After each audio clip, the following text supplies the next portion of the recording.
ನಮಸ್ಕಾರ ಎಲ್ರಿಗೂ. ಇವತ್ತು ಬಂದಿರೋದು ಕುವೆಂಪು ಅವರ ಮನೆಗೆ. ಇದು ತೀರ್ಥಹಳ್ಳಿ ತಾಲೂಕಿನಲ್ಲಿದೆ, ಶಿವಮೊಗ್ಗ ಜಿಲ್ಲೆಯ ಕುಪ್ಪಳ್ಳಿ ಗ್ರಾಮ.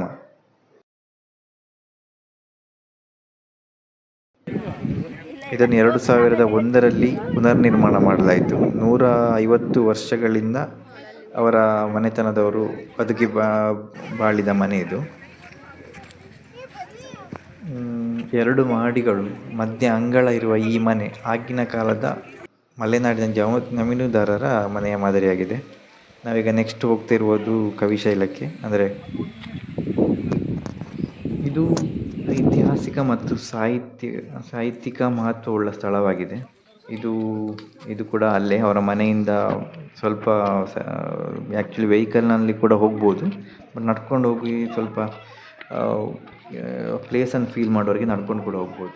ಇದು ಕುವೆಂಪು ಅವರ ಸಾಹಿತ್ಯ ಕೃತಿಗಳಿಂದ ಸ್ಫೂರ್ತಿ ಪಡೆದು ದೊಡ್ಡ ಬಂಡೆಗಳಿಂದ ರಚಿಸಲಾಗಿದೆ. ಕವಿಶೈಲ ನಮ್ಮ ಕುವೆಂಪು ಅವರದ್ದು ಒಂದು ಸಮಾಧಿ. ಕಲ್ಲಿನ ಮೇಲೆ ಕಲ್ಲನ್ನಿಟ್ಟು ಚೆಂದಾಗಿ ಜೋಡಿಸಿದ್ದಾರೆ.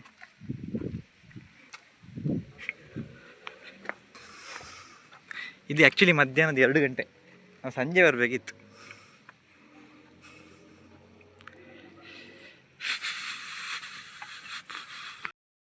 ಈ ಅತ್ಯಾಕರ್ಷಕ ಕಲಾಕೃತಿಯ ರಚನೆಗೆ ಶ್ರಮಿಸಿದವರು ಕಾಫಿ ಡೇ ಉದ್ಯಮಿ ಸಿದ್ಧಾರ್ಥ್ ಎಂಬುದು ಹೆಚ್ಚಿನವರಿಗೆ ಗೊತ್ತಿಲ್ಲ.